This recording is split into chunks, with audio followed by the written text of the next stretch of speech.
This meeting is being recorded. Hello, hello, hello. This is Truth Be Told. This is Dr. Walter Aka. Dr. Kyle Dumpert. He's back. We're Yeah, man. He was on vacation. He was living his life. Anybody that follows him on Instagram or Facebook knows that Kyle travels more than the president himself, man. This season. It's nice to have nice weather to travel in. That's a shame. I don't travel at all, so it's all good. You know what I mean? This is my travel. I just sit back here and look at pictures of people having a good time on social media. But so what we're doing, we're basic. If anybody can notice, I've upgraded. So this is like official. I have like little headphones and everything. Like I'm trying my best to be professional, Kyle. I see it. So for the people that aren't watching on YouTube right now, go to YouTube, check out Truth Be Told, and check out Walter's new hardware because he is definitely looking professional. You know what? I'm trying to bring back the whole. Remember John Madden? How he used to look. Yep. This is it right here. This is I want to do the John Madden stuff. So if I say anything stupid, it's me trying to bring back the whole Madden vibe. Like if I'm like the team that scores the most gets to win today, then you know that I'm trying to bring back the whole Madden vibe. But man, good on you. I appreciate it, man. But you know what? Honestly, I'm excited to be back because there's so much going on in dentistry. Period. So much going on in the world, right? But we're going to focus on dentistry because if no one wants to hear us talk about the world's issues. So you sent me an article. What was it, like a few weeks ago, right? That kind of blew my mind about the whole. So with dental schools, right? Some people you'll have a school named after somebody, right? And most of the time it's because they donated a substantial amount of money. Or you'll have an area like at the University of Pittsburgh, Nobel Biocare basically was the one that donated a lot of money to our implant center. So all we did was Nobel Biocare because we're not going to sit here and give you guys, the school, a lot of money so that you could do somebody else's implants. That's never going to happen. Exactly. Yep. Right. So Kyle and I mean, Kyle, go ahead and just kind of sum up the article that you sent me about the new school and the naming of the school. So it is, I just pulled it up here. The name of or title of the article is Huge Donation Makes Dental School in Underserved Appalachia Possible. And it was, let's see, $25 million. This one was an anonymous donation. Okay. But there was another one that I sent you for HPUs, which is High Point University. That's in High Point, North Carolina. Is creating the Workman School of Dental Medicine because $32 million was donated by Rick Workman, who, if you don't know who that is, he is the head man at Heartland Dental. So he has a few extra dollars to spend. So why not make his own dental school? Right. And Heartland Dental is basically the biggest corporate DSO. So that's DSO stands for what is it? Dental Service Organization. Dental Service Organization, aka they basically help you run your systems better, right? They say that they're not responsible or in charge of the dental clinical part of it, but they pretty much own the dental office. Some of them own the dental office. Right. Some of them are partnered up with dentists. They call it partnership. Sometimes you have to look at the numbers and say if it's actually truly a partnership, because a partnership to me is 50-50. Like Kyle, you and I, we buy a dental practice in which they were partners. That means you own 50% and I own 50%, right? Yep. Some of these DSOs own more than 50%. And to me, that's not a partnership. That's a majority ownership with a minority owner, and that's usually associated with a dentist. Say it again? So whoever owns 51% makes all the decisions. It doesn't matter what the other or the other 49% say. You get outvoted pretty easy. To me, that's math, right? 51 is bigger than 49. Simple math. Yep. I think my daughter, who's 4 years old, could actually kind of give us that math and do well with it, right? But the funny thing is, they call it a partnership, and I don't understand that. But anyway, so Heartland has 800, 900 offices that they coordinate, run, whatever word they want to use, partner up with, you see. And so this man has, I think he's a dentist too, or was a dentist. When you own 800 He is a or dentist. Yep. he doesn't practice anymore. Needless to say, I don't think he does that anymore. He focuses Right. probably more on the running of the company, but he has a lot of money. So to donate Yes. $32 million so that a school is named after you is an incredible situation. But here's the part that I said, and I said this to Kyle. I said, well, so does that mean that they get first dibs at dental students? Does that mean that they can Right. come into the school and basically say, hey, you can work with us, and we get to come in there and poach you guys first above all, right? Because why would Right. you, as a guy who runs a DSO, allow any other DSO or any other dentist to come in and take talent, right? Right. That would be like if Right. if let's just say, for example, in basketball, there's a D League, the developmental league, right? And Mhm. let's just say that somebody, the Chicago Bulls have a developmental league. They're developing those players so they can benefit from them, right? In Right. soccer, we have leagues underneath the main league, right? So if you're in Europe or whatever, you have leagues below, so you develop those players so they can come up to your team.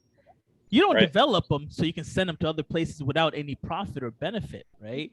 Right. So Right. so why would you have a school named after you just so somebody else can come and take the talent? That doesn't make any sense. Right.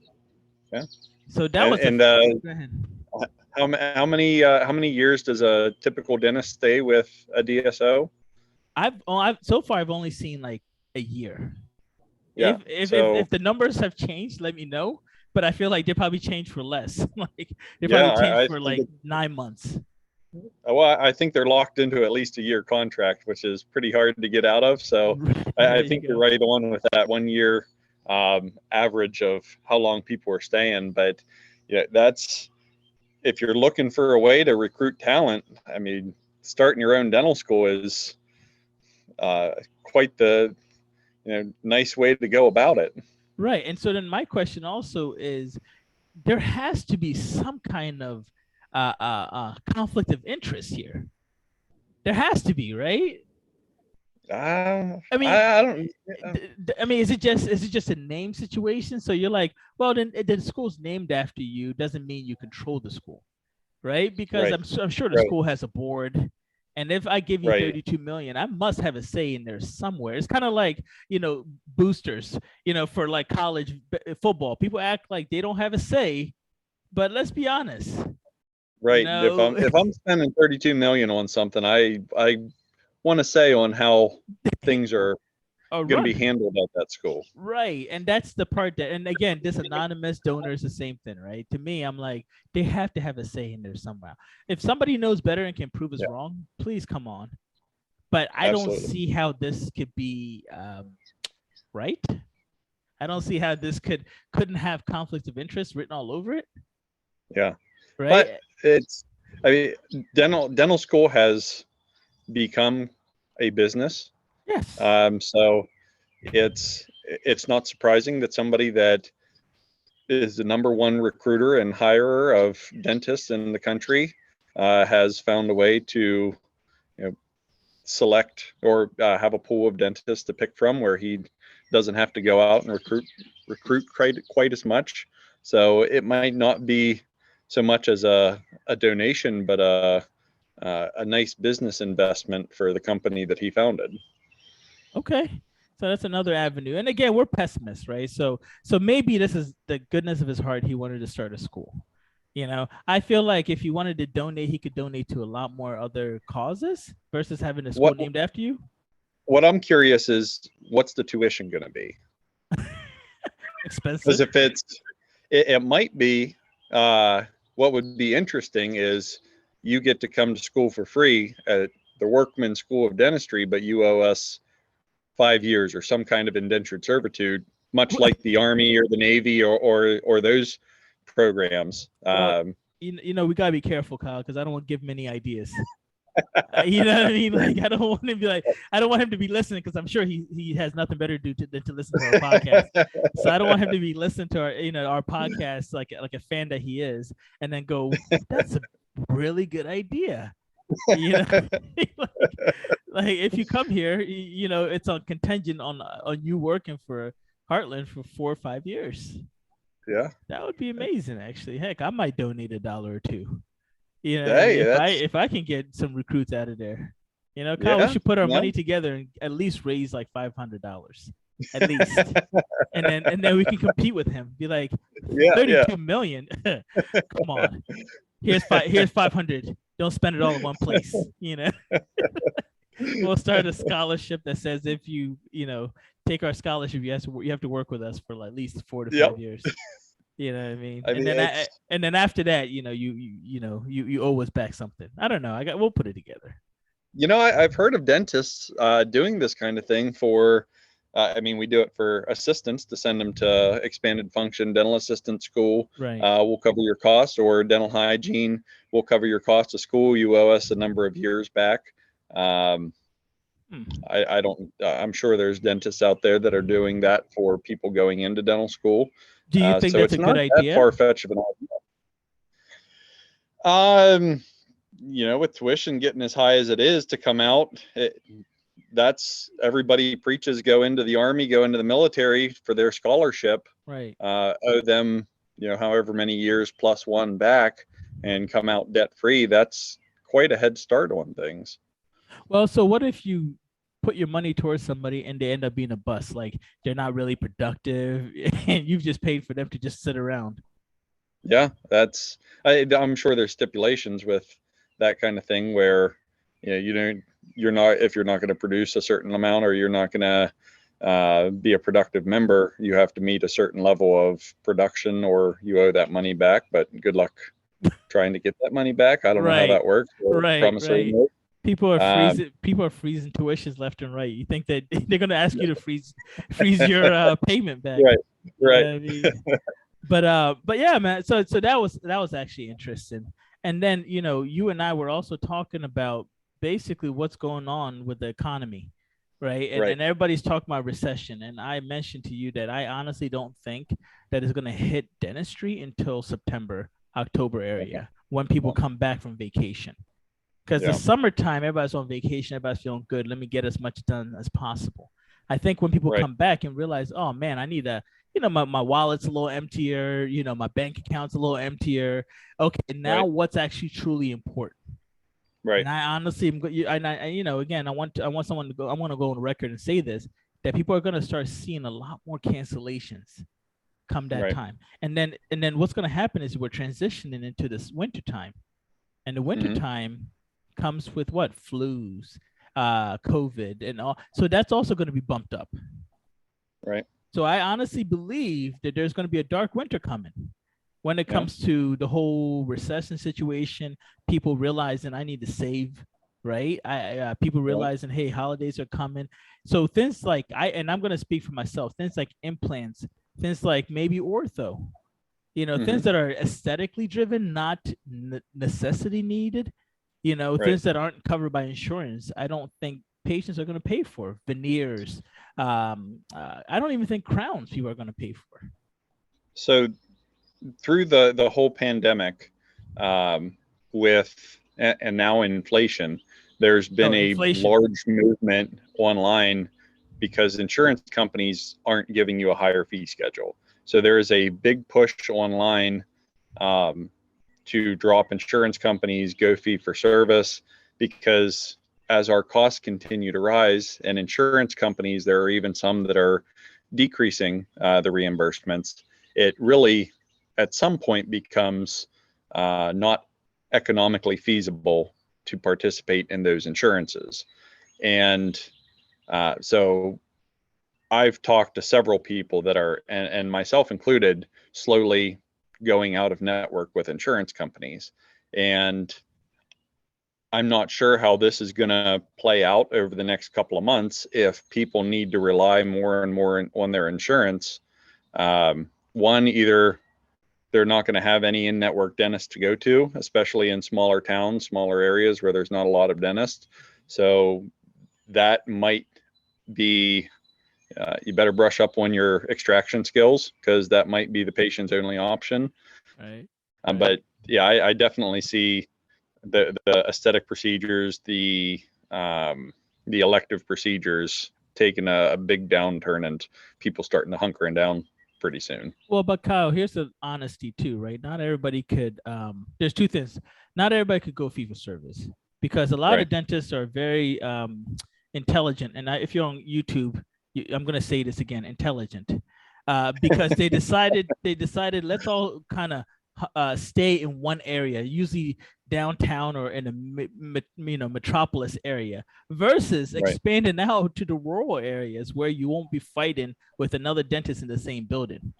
So a lot of us dentists think that we're going to just go ahead and build our office right next to another dentist and we're still going to do well.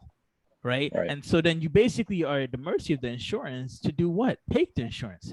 Because that guy next to you is taking insurance and that patient says, there's no loyalty here. I'm going to go to whoever is going to accept my insurance. And then they go on Google or whatever and they review you and they say, oh, this person has a good review. This person doesn't. I'm going to go with this person. And that person drops. I'm going to go to another person. So there's a bounty of dentists that are, I personally believe that we're doing this thing where we're basically racing to the bottom, right? Oh, free whitening with a cleaning for free if you have PPO insurance, Oh, okay. Well, you know what? How about free x-rays, free this? Like we become like Oprah, like everything's free just so we can get you in the door. Right. So I personally don't believe that people are gonna, there are some people like yourself in the rural areas are going to say, enough is enough. I'm not getting anything out of this. Insurance is a pain in the butt to deal with, so I'm going to cut them. But I can guarantee you 70% of dentists cannot do that. But there comes a point where when you look at the numbers, if you're getting $60 for a filling and your chair time, your overall overhead is $150 for that hour, and you're only bringing in $60, you can only do that so long before you run out, the bank account gets too low and you got to either shift your business practice or you got to close your doors. Okay. Then the second thing is you have DSOs that are growing 25%. I think there were 25% of dentistry like 2019 or something. I don't know what the new numbers say, but they're growing. We know that they're growing, right? We started off that way with Heartland on purpose, but they're growing and they're taking insurance. They'll be the first ones to take insurance. They're never going to go fee for service because they want insurance. It's all about quantity, not okay, let me rephrase it. It's about as many patients as we can get in that chair as possible. And they have the negotiating power to get a higher fee schedule. Exactly, right? If you have 800 offices, I can go to that insurance and say, I want this, this, and this. I have one office. I cannot compete with that. So there's always going to be Heartland, Pacific, and other companies that are going to take insurance. So again, you can start a movement all you want, dentists, smart ones, but you have to sooner or later be honest with yourself and say, is this really going to happen? And am I going to end up having to go back? Right? Because a lot of people talk big until they realize, oh, no one's coming to my fee-for-service practice because I haven't really expanded anything else besides the basic that I was doing when I was taking insurance. How do I stand out when I have 10 other dentists within the, 0.2 mile radius? Right. Yeah, you have to be able to perform. You have to have people like you and value your service, and you have to do it the right way. You can't just drop the ball on them and say they show up for their appointments. Oh, by the way, we're out of network with your insurance. You're going to lose everybody. If you do it the right way and get them to value the service that you're providing, that loss is a little bit less. But like you said, if you're in a very dense dental market and money gets tight, people are going to start finding ways to save money, and why go somewhere and get something for free or go somewhere else and pay $100, $200 out of pocket. Right. And there's do you know why Ritz-Carlton is the Ritz-Carlton versus like a Hilton Inn? No offense to either one of them, because Ritz-Carlton gives you that vibe, right? You're paying, $1,000 a night, $2,000 a night. So people expect a level of service, right? So when they come to your hotel, they want you to come in with some champagne in front of them, and they want you to, warm their fingers with warm towels. You cannot go to like, mom and pop.in and get the same service. Right. You Right. see, and that's the difference. Yep. Like, so if you want to be fee for service, the service is that's the key word. The fee Right. for service, the service has Yep. to be to that level. Top I'm of it. talking Yep. about you do a filling, no one can even tell it's there. You do an extraction, you're calling that patient, and you might be sending over an Uber to go pick them up and bring them to your office. Yeah. You Yeah. see what I mean? You got some slow jams playing in the background. Listen, Kyle, that's why they call me Ritz Carlton Aka. You know, that's I've been doing that with insurance, without insurance. That's yeah, that's a given. The slow jams are that's that service level, right? You know, patients come in if they want it or don't want it. The slow jams getting played. You know, but do you see what I'm saying though, man? Like this is Yep. a lot of you're gonna have to change your mindset. You're gonna have to change the way you practice. You're gonna have to realize that it's not as easy as people think. You can't just say I'm gonna switch over to a fee for service and by doing it all of a sudden the patients are gonna be there. You're gonna have to do a lot. You're probably gonna lose a lot of money initially in order to ramp that up. Right. Now let's talk about the positives. Because no, please, yeah. So dentistry is one of the most recession-proof businesses because except for in the 70s. Remember, there was a big recession in the 70s, and a lot of dentists, and people know this, where dentists started committing suicide because they weren't good business people. So we got to talk about that, Kyle. Yeah, we're not known for that. That was before my time. Well, I'm just saying, it's recession-proof to a certain extent. So if you're looking for continuing education, brush up on your extraction skills, on be able to get people out of pain, be able to do root canals, extractions, treat perio abscesses, whatever it takes to get people out of pain. That pain is a powerful motivator. Even when you don't have any money, you find the money. How about open early, stay later? Yeah. Right? Adjust your hours so people don't have to take time off of work to come to your office. They might not be able to. That's it. There's when the times get tough, if you're smart about it, you can do well. Not everybody suffers during a recession. There are people that thrive during those environments. I remember you and I had a discussion through COVID. There were people that were doing better because they opened late, earlier, stayed later. Hey, I'll take you. You're having a toothache. I'm gonna take you. I'm gonna do that extraction. Hey, come to my office. You'll be the only person in the office. We'll take care of you. That's it. Bring $2,000 for this root canal and crown. You'll be the only one in here. That's it. And you don't have to worry about getting infected by anybody else with COVID because you're my only patient for that 2 hours. So again, we have to change our mindsets. We have to figure out how we can adapt, because I truly believe, what is it? What was that? Game of Thrones, right? Mm-hmm. Winter's coming, Yeah. A dark winter in dentistry is coming, and I truly believe that. I'm not trying to be, like a pessimist or anything. I just look at the numbers and I see, that there are people that are going to say, hey, I don't need this right now. Right? We're living a good time right now. I don't think I feel like a lot of people actually did pretty well throughout COVID because of all the government subsidies and so forth. Well, now government, we've taken that away, right? We've taken that away, and insurance is getting cheaper and getting more pain in the, to accommodate us. So we have to start thinking, dentist, come on. We have to start thinking, guys.